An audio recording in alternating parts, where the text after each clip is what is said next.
Welcome to the Paperless Productivity Podcast, where we have experts give you the insights, know-how, and resources to help you transform your workplace from paper to digital and making your work life better at the same time. Thanks for joining us today. My name is Kevin Legister, your host, and today we're talking about some key trends with core technology. And for those listeners who aren't in the justice space, we're going to be talking about a lot of concepts and a lot of things today that no matter what industry that you're in, you're probably going to find that they're going to relate to you somehow. So go ahead and listen in. So this is going to be a free-range discussion with a couple of people that I highly respect who have been on the forefront of this technology transformation in the judicial system. And they both have been on podcasts before. So first of all, I want to welcome Scott Beatty, who is our president and product visionary for ImageSoft. So welcome, Scott. Thank you. Hello. And with us also is Brad Smith, senior justice consultant for ImageSoft, who has had many years of experience in the industry, working with a number of different firms. So Brad, welcome back to the call. All right. Thanks, Kevin. Appreciate it. Yeah. Thank you guys for joining us today. So today we're going to talk a little bit about a range of different discussions, but I want to start off with the subject of eFiling. And for those of you who aren't in the justice space, eFiling or electronic filing, which is more the proper term, it involves submitting legal documents to the courtroom via an electronic portal, kind of similar to how you would submit your taxes through an eFiling portal come April 15th. So of course, it's much more efficient and secure than mailing your documents or driving up to the courthouse. So it's a great boon for both the constituents and also makes it also convenient for the courts as well. Now, e-filing has been around for a long time. As a matter of fact, I believe it started back in the 1990s when we used to use radioactive bricks for cell phones. But like mobile phones, e-filing has really evolved over the years and opened up new possibilities that we really didn't envision, when this all started. So Scott, I'll just kind of start with you, and then Brad, please feel free to chime in. Take us down the yellow brick road of e-filing and how that's kind of changed over the years. Oh, that's a big one. I'll try to keep it brief. And Brad Brad can talk really about before the earth cooled when e-filing was first started, probably back in the early 90s. But, the federal government started doing e-filing with some of their courts many, many years ago and kind of paved the way for what became really a standards-based mechanism for filing that has really become mainstream at this point. So e-filing, I think, is no longer a new technology. It's no longer, leading edge technology, I wouldn't say, although there are certainly components of it that are, and we'll talk about those. But I think most courts either have a system or at least they have a direction for getting a system within the next few years. So that we've kind of crossed that threshold, and now we're really moving into at least the second and possibly third phase of electronic filing, which really is, there's a lot of analogies in other businesses about when you become digitized to a certain kind of primary level and then you move on to the next level. So the next level from my perspective for courts is, and for the folks that surround the court and work with this data is, what's next? What can you do now that now that the lines at the clerk's counter have gone, a lot of the manual data entry is gone, and you've got, a whole bunch of new digital data in nice clean form, PDF files and data relating to both new cases and existing cases. Well, there's a lot of things to do. A lot of courts only started in certain case types like civil that were heavily funded by plaintiffs, and now so that a lot of the next wave, the second wave, if you will, is to move into the rest of the case types that aren't maybe as well funded from the plaintiff bar, and so that we're obviously talking about criminal. A lot more of the family matters. So a lot of our customers are moving in that direction. Once you've got e-filing, some other things that our customers are thinking about, and I think that progressive courts and justice enterprises are thinking about is, what about the courtroom? How do you how do you make the courtroom efficient in working with digital information? Because it is a very different paradigm from paper files being handed back and forth to a point where you're dealing with everything in digital form. A couple other things, and then I'll let Brad chime in here. Another thing that we're seeing a lot of our customers really starting to work towards is more public access to the case file, and that's obviously fueled by e-filing. And then the third is maybe not so much thought of, and maybe even a third or fourth wave, is managing other types of content. I'm speaking specifically about digital evidence. So as we get into criminal cases, how do we deal with all the large amounts of evidence data that can also be filed to the court, but are managed in a much different way, especially when you're dealing with criminal cases? You obviously have much more security considerations and things like that. So those are kind of my big three. I'm curious what Brad Smith thinks. Well, Brad Smith, I'll talk to myself as a third-person individual at this point. I think what's interesting is, when you were talking about kind of the early stages of e-filing, and LexisNexis started in 1990 with complex litigation based out of Delaware, and so that there was kind of an immediate need, because even the clerks realized at that point in time, as well as the judges, that you can't have crates full of paper pleadings coming in and be able to manage that effectively.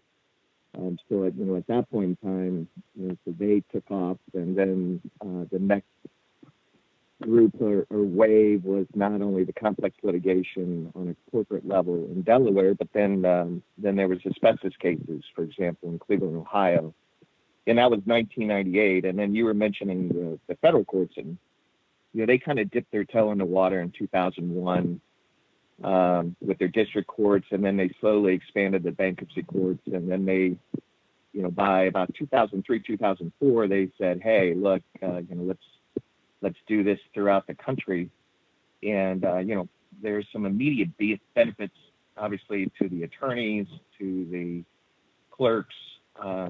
Certainly they don't have to scan documents anymore. And then, but even more importantly, was the judges, at least on the federal level, felt like, they could, that they could actually look at electronic documents in the courtroom and be able to digest that and not feel reliant on paper files, which, from a larger perspective, you would have thought that electronic filing would take off. It just seems very natural that if you're creating a document electronically and you submit it electronically, then of course the court and the clerks should ingest it and use it electronically. But and to my surprise, where I thought electronic filing would take off like electronic legal research, it really hasn't to this point. I mean, we are expanding, we are doing extremely well. I think over the last 3 or 4 years, we've certainly turned the corner. Certain states have chosen to do electronic filing and are embracing it. But even when you do electronic filing, I still feel like there's a workflow component, that it's not just simply getting those documents in electronically, but the court is the hub of information. When you were talking about that, Scott, in terms of the access to justice, and there are so many different parties that touch the court: public defenders, prosecuting attorneys, probation offices, Secretary of State, Department of Motor Vehicles. The list goes on and on. Department of Corrections, for example, when you talk about criminal e-filing, and we're just scratching the surface when it comes to effective use of electronic workflow. Brad, as you mentioned, we got a lot of documents into the court through electronic filing, which was great. But, we've seen sometimes with some of our customers and some of the courts that are out there that they've just struggled with, what do we do with the documents when they come in electronically? There's still a lot of processes, such as stamping, certifying, signing, those types of things that some of the systems can't really account for. And, so that's been key. And then also the communication back to the filers in terms of letting them know, there's a signature missing, those types of things, and all the collaboration that goes back and forth. you maybe guys just take and I don't know where you were going, Scott, but maybe in your conversation, maybe or response, just kind of touch on that a little bit in terms of where we've seen that that development. Yeah, I think it's a great point. I mean, it goes to the point of what do you do now, right? Once you've got this electronic data flowing efficiently into the court, how do you really use that data to achieve maximum benefit for not only the court and the filers, but the public that also has access or rights to this data, and then sometimes a party on a case. And I think I think the NCSE, the folks, I'll give them a little kudos here for the last few years, really pushing what they call a component model, which allows courts to really work with best of breed technology. And I think workflow, as Brad had mentioned, technology where you can configure the routing and the rules for how data moves and documents move through an organization electronically and can be configured by end users instead of programmed is a very important piece of that. And you touched on a couple of other of those kind of key components. Electronic signing is certainly a key component. It's necessary at several levels, providing tools for certification and other things like that are important. So there are some, to the NCSE's credit, they identified that really not one vendor. It doesn't make sense for one vendor to provide every piece of technology that a court is going to use. We should allow for some innovation and some best of breed. For example, electronic signing. There are electronic signing vendors out there that specialize in that, and so we should be able to use that technology within a process and within the court. And so I think we're certainly big proponents of that approach, and I think that really benefits the courts. And one of the things that Brad, that you touched on in your conversation was you talked about the fact that we've got all this electronic data in, and Scott just talked about that and electronic signing. But we struggled a little bit in terms of what's happened when it gets actually into the courtroom and the proceedings are taking place. And I've been in courts where they have electronic filing and they have a electronified process for handling documents as they come in. But then when you get into the courtroom, you just see stacks of papers. You see a ton of papers that are going out. So, where are we at?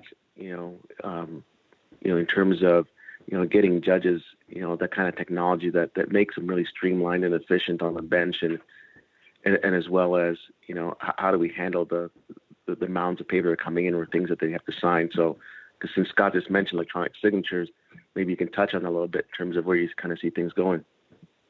Yeah, I think judges more and more, although it's ironic, I mean, you get some judges and most individuals think that, okay, well, there's an older judge, so they do not embrace technology. And then you have a younger judge, and you would assume that they, are totally aware of technology and the advantages of it. And yet I've seen judges use, an e-bench or a judicial dashboard, just to use the vernacular that Florida comes up with in order to access the electronic records. Certainly in Florida, when they mandated electronic filing in 2014, one of the things that the Judges Association made loud and clear to the State Administrative Office of the Courts was that, hey, look, we need a tool ourselves. And to Scott's point of component model, not all case management system vendors really have for the most part, their products do a tremendous job processing documents and collecting statutory fees and doing a lot of benefits for the clerk. But at the end of the day, most of those products are not really geared to a judge who is not processing one document at a time. They certainly need to take it to the next level because a judge throughout the year could have 600 cases on their docket.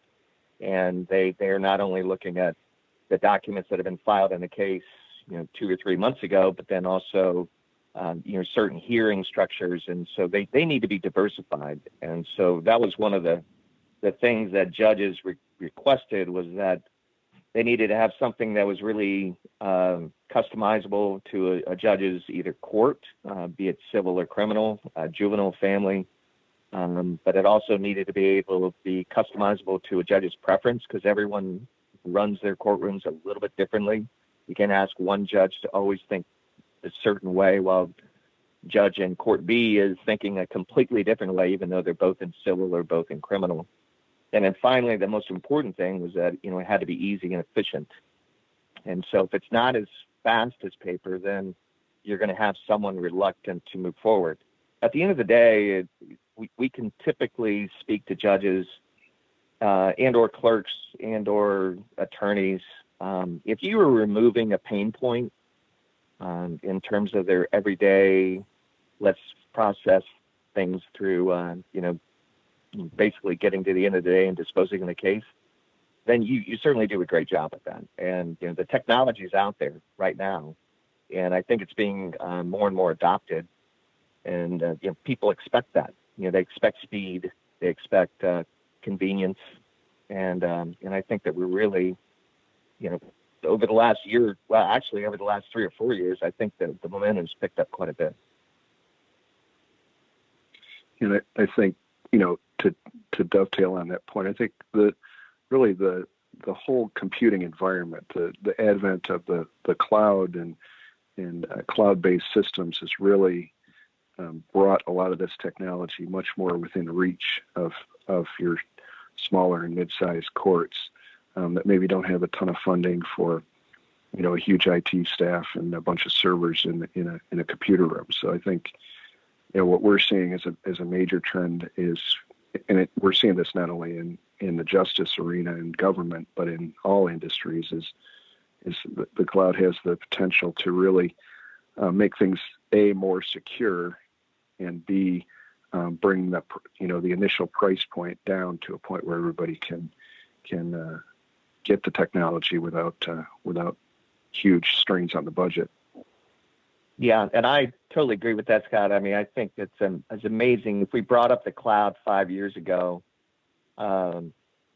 people would just be scared, especially the more rural, smaller locations around the country. And, you get to Tennessee where there's 95 counties, or Georgia, there's 159 counties, and, or even Texas where, there are counties where there's more cattle than people. There's no expectation that that they would have an IT staff to be able to maintain servers in those small locations. And what you end up getting is now that the cloud has become just almost a savior for those individuals to allow them to take advantage of technology without having to really put a great deal of effort of maintaining and having Patch Tuesdays on a server. And trying to make sure everything is working, or heaven forbid that someone actually unplugs the server and is like, "Whoops, my bad." So that's the kind of stuff that I think the cloud is now readily accepted as the next best thing, or the best thing, I should say. And as part of our work, we've had to get involved in a lot of criminal case processing. And the security requirements that are involved with criminal cases, the FBI CJIS requirements, just as one example, are so difficult to meet that for even a well-funded court to be able to provide public access to that data and be CJIS compliant is extremely difficult. And that's where the cloud, and things like all the major cloud providers have very secure regions built for government that meet CJIS and FedRAMP and other requirements.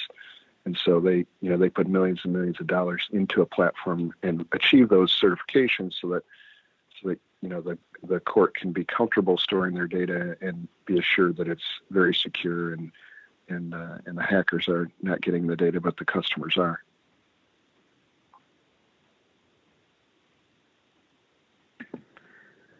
And Scott, you referenced a little bit with the NCSC, which, for those who aren't familiar, that's the National Center for State Courts, how they've been promoting this idea of a component model where you don't need to buy everything from one vendor that you can really, purchase, best in breed or best in class innovation from anyone.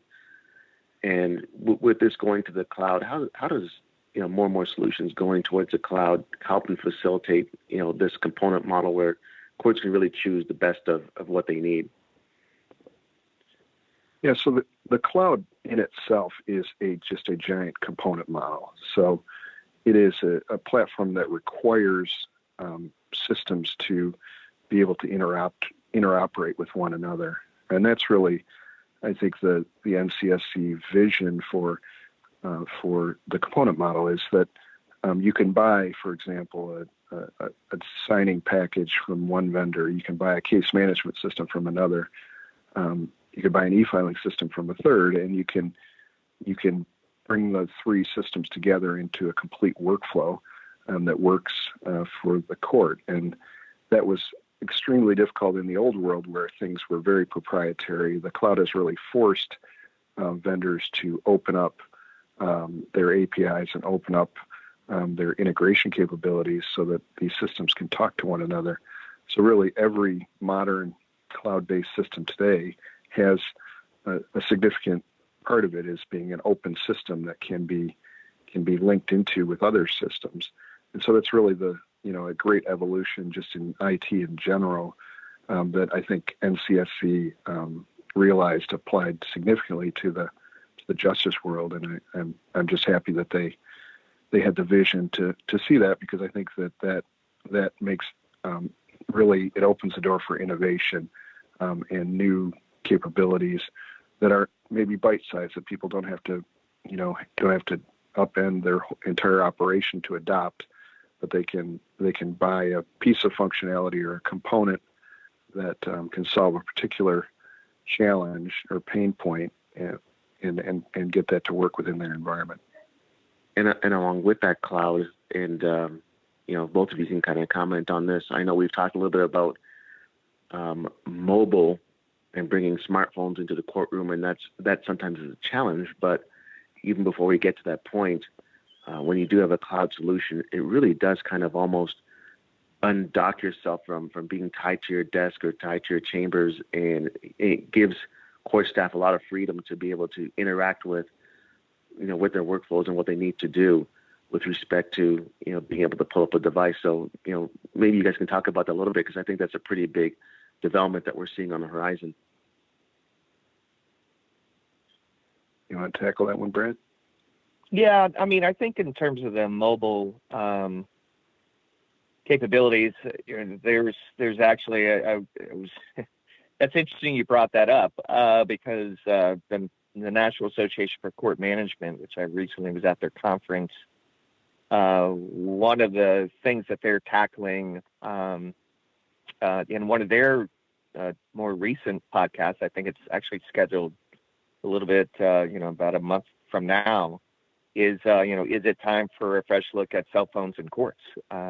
You go to some courts and, by their estimation, there's 285 million cell phones in use in the United States. And I mean, if you take someone's phone away, it's like taking a pacifier away from a baby. There's so much information. There's usually, courts are sending out text messages to remind individuals of their court dates and court times and courtrooms. And then yet you go to certain locations and you're not allowed to bring your phone into the courtroom or to the courthouse. And so it totally defeats the purpose of communicating out to the public via mobile technology. And so, where's that balance? Is it just just a matter of texting to remind them, or is it a matter of scheduling things? From an attorney perspective, it could be, you want to use scheduling technology to set up some pretrial meetings with the judge and trying to find out, what's their availability. Obviously, from a consumer perspective, it's just being aware. And if you can use mobile technology in order to pay your fines or be able to just, see things from a mobile perspective in terms of, okay, I want to search a case, do a little research on it versus going to the public website. then certainly we have some advantages there. I don't know if we're really quite there yet. Although I think with the Joint Technology Committee in association with the National Center for State Courts, one of the big things at the most recent court summit was that they were seeing the 5G evolution of phones and or the capabilities of it will allow for kind of a fresh look at what are the possibilities. I don't even think that they have an idea of what could be done, but it certainly opens up a door to more opportunities for the constituents. Yeah, I think the genie is out of the bottle. Courts cannot stop this tidal wave of access to information that the mobile phone brings. The state of Michigan is right now just opening up their courtrooms because they realize that, for the reasons you said, obviously it's a communication channel. Now, they're concerned about people taking pictures in the courtroom and there's ways to manage all those issues that such a smart device brings. But I think I think it's only a matter of time, and I might be optimistic, but probably within the next 2 or 3 years where this conversation will be over, and every courtroom, every government facility is going to allow them, except for maybe the very strictest places like maybe the jail and some of those places. But yeah, I just think it's going to change quick. I think you're right. Although it's funny, Sally, because I'm like, man, this is so straightforward. I can't believe we're not even moving forward with this. But then I've had individuals on the criminal side, play devil's advocate of, so they're dealing with a criminal trial, and they have an individual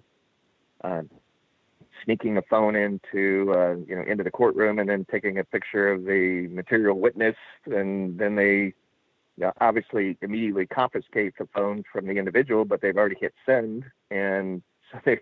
And I'm like, okay, well, that's a very logical thing. I mean, so maybe step one is to, allow the phones in the courthouse, but as soon as you get to a criminal courtroom, then there are certain restrictions apply. I don't know, but I'm hoping that they'll get to some point in time where there are options for the individuals coming into the courthouse. I would even think that even from an access to justice perspective. And we talked about it from smartphones and mobile phones in the courtroom. But, I was even just thinking about the fact that, what happens when the judge is, away from his desk or outside, and, there's emergency hearing, or, somebody needs a protective order, or, the prosecutor's just got some real-time evidence, and they need that, warrant to be signed. And for the judge to be able to have to open up a laptop and log in and go in and access his documents, whereas if he was more mobile enabled, then he could be much more responsive, and that way we can, that adds additional layers of safety, to our constituents, as well as, potentially being able to, intercept or, when a case is ripe, or there's some evidence which is ripe, that prosecutors can go after that. So those are some of the other things I was thinking of too, that this information is opening up with the mobile technology. So one other thing I want to talk about, since we are talking a little bit about mobile, is really just in recent years, just the explosion of digital evidence. Since everybody is just, you talk about 285 million smartphones, in the country, everything's just kind of moved in that direction. And there's photographic evidence, there's video evidence, audio evidence, and a lot of documents, a lot of things and information that we're used to seeing and used to, passing around in courtrooms, where it might be on a, cassette tape, or, a stack of banker's box full of papers. It's all digital now, and that's becoming more and more of a nightmare to manage, or even just police cams. So many more and more police cams. I live in Nashville, and they're talking about, rolling out, body cams to all the police departments, and you talk about, how do you manage all of that data? Because video is just so, data heavy. What are we seeing that's happening on that front? Yeah, I think so. It's a great point. And we've, I think what this problem screams for it. Usually, when a problem like that pops up, it usually starts with simple solutions that aren't very scalable, and that's what you're seeing. I think the body-worn camera makers have, repositories where things can be stored and retrieved, and that works fine. But when you start thinking about the long-term, management of digital evidence, the care and custody and control of that, and all the legal requirements, it really requires more of an enterprise approach, and that's where I think the digital evidence area can learn from what we've gone through over the last 20, 30 years in the document management world, which is, systems that are able to kind of store and index and manage data and get rid of data in a very efficient way. And so that's what I think the answer is to really expand technology that we already have to just manage this additional type of media. Now that this additional type of media, particularly video, does have some interesting attributes. So they tend to be very large in size. You can't just download, a 1-hour video in any timely fashion. You need to do things like stream it, and that's where the cloud is very helpful, because the cloud has, YouTube's been around a long time, but that same technology that YouTube is based on is basically packaging and streaming video in a very efficient way, can be and is being brought to bear to solve this problem. So I think you're going to see more and more criminal courts and prosecutors and district attorneys using, as well as police departments as well, using this technology to store it right out of the gate. So when it comes from the scene of the incident, to preserving it long term, and even taking it into the courtroom and making it part of the case, part of discovery, and all the other areas that media or that content needs to be consumed. The technology and the cloud are there, and I think that's really a perfect fit, because again, even a mid-sized police department is not going to want to put up the terabytes and terabytes of server storage on their own premises and have to manage that for the long term. And that's where the cloud, which can get storage costs to a very low point, and can get access to a very high point, really, I think, shines. Yeah, and on top of that, Scott, what I was amazed when we started to get more educated on the digital evidence is just how many parties and individuals that are involved. I mean, you were mentioning you have body cams, you have dashboard cams, you have Ring doorbells, you have Nest, you have individuals that buy some video from Best Buy at a convenience store. You have met a group of people in Illinois, and it was at a university, so there was Champaign, Urbana, so they had body cams from Champaign, they had body cams from Urbana, they had body cams from the university police, mass transit authority, where there's typically 6 cameras on a bus, and you would think that that's really where the state's attorney is involved, but it's also in the the police department and their investigation staff, and having to be able to parse out all this data. And as you were talking about, an hour or two of video, when really the actual crime maybe had been committed in a 4-minute segment.